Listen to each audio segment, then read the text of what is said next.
Good morning one and all. This is our next lesson. Sorry, वारा आहे त्यामुळे थोडंसं उडत आहे. This is our next lesson of English speaking course. It is statements in future time. आता आपण present आणि पास्ट मधले स्टेटमेंट्स बघितले. आता आपल्याला काय करायचं आहे, फ्युचर टाइम मधले स्टेटमेंट्स बघायचे आहेत. Subject plus will be plus noun आणि subject plus will be plus adjective. पण ॲडजेक्टिव्ह असणारे थोडे कमी वापरले जातात, हे स्ट्रक्चर जास्त वापरलं जातं. आता आपण लास्ट 2 व्हिडिओजमध्ये पण सब्जेक्ट कोणकोणते आहेत ते बघितलेले आहेत. Let's revise something that am is are subject I, we, he, she, it, they, you वगैरे हे सब्जेक्ट असतील. This, that, these, those, there, dear, sheer हे सब्जेक्ट्स आपण घेऊ शकतो. नेम्स ऑफ द पर्सन हे पण आपण घेऊ शकतो.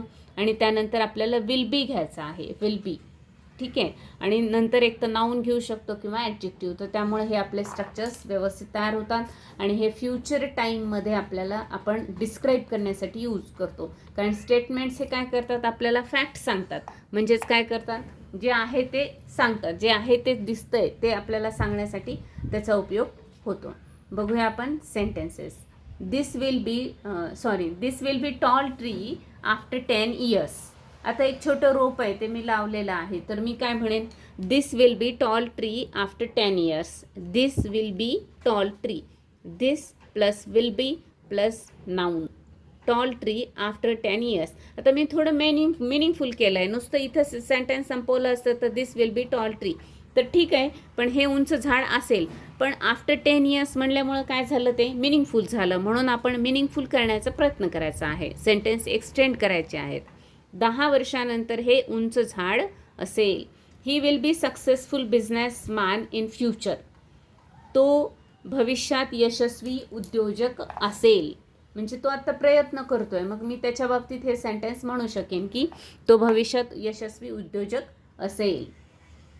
There will be new building in few days. आता जाता जाता कन्स्ट्रक्शनची एखादी साईट मला दिसली तर मी काय म्हणेन, there will be new building in few days. काही दिवसातच इथे काय असेल, नवीन इमारत असेल.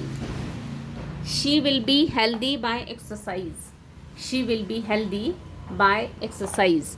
आता या ठिकाणी इथे हेल्दी आहे ना, हे ॲडजेक्टिव्ह यूज केलेलं आहे मी. ॲक्च्युली इथं हेल्दी पर्सन असं म्हणलं तरी ते बरोबर आहे किंवा जास्त बरोबर आहे.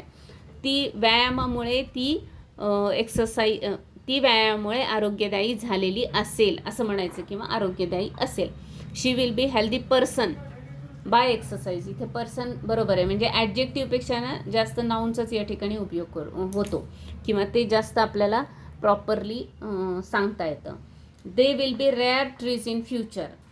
They will be rare trees. आता ट्रीज हे नाऊन आहे, रेअर ट्रीज हे एकत्रित नाऊन झालेलं आहे.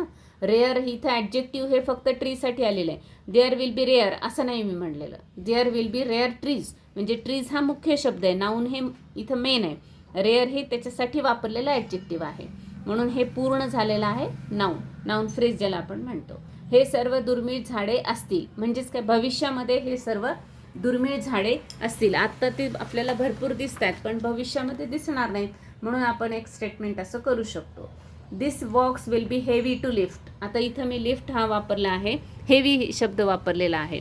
दिस बॉक्स विल बी हेवी. आता बॉक्समध्ये काहीतरी सगळेजण फिलअप करत आहेत, भरत आहेत अशा जड वस्तू, तर मी काय म्हणेन, हा बॉक्स उचलण्यासाठी जड असेल. दिस बॉक्स विल बी हेवी. इथपर्यंत बरोबर आहे की हा बॉक्स जड असेल, पण टू लिफ्ट हे कशामुळे एक्सटेंड केलं, मिनिंगफुल होण्यासाठी.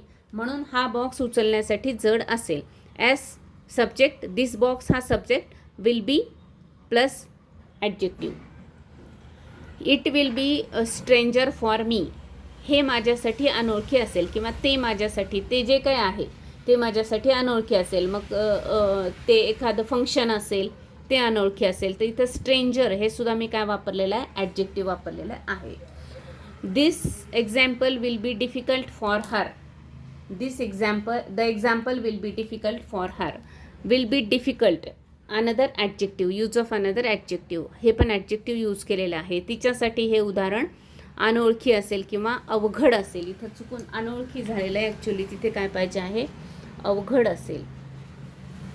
चुकून हे रिपिटेशन झालं माझ्याकडनं, sorry. It will be funny. हे काय आहे, हे मजेशीर असेल किंवा ते मजेशीर असेल.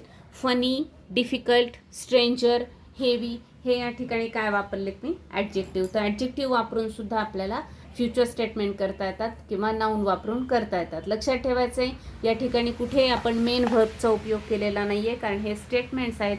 स्टेटमेंटमध्ये मेन व्हर्ब यूज करत नाही. Okay, so homework is like that. Write down 25 meaningful sentences having different subjects. किती करायचे आहेत आपल्याला 25, कारण फ्युचरमध्ये आपण अशा पद्धतीचं थोडंसं कमी बोलताना, पण जर आपल्याला प्रॅक्टिस करायची आहे स्ट्रक्चरची म्हणून आपण 25, तुम्ही 50 केले तर it is the best. Read aloud 2-3 times. Again you have to read aloud. वर्कची लिस्ट पण रीड करत राहायचं आहे. लिसनिंग रीडिंग चालू ठेवायचं आहे.